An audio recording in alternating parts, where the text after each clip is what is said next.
ГСП онлайн. Городские новости сейчас. Воспитанник Александра Дворецкого Артур Гасанов стал вторым на чемпионате России по карате среди студентов. Проходил он 6 июня в Орле. Артур провел 4 поединка и в 3 одержал победу. Соревнования являются отборочными на чемпионат мира среди студентов. Есть шанс, что серебряная медаль позволит 22-летнему спортсмену бороться за место в российской сборной.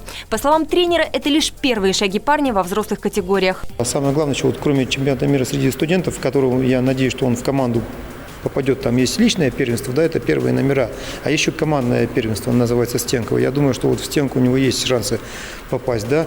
Это сейчас самая главная задача, чтобы он смог войти в сборную на чемпионат мира среди взрослых. Вот, конечно, это будет огромное достижение, если у него получится, я в него верю.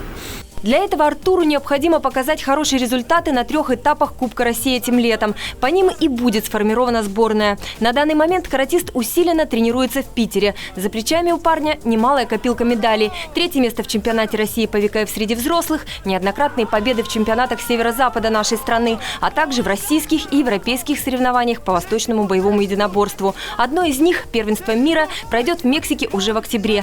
Участие в нем примут 7 воспитанников Дворецкого, включая Артура.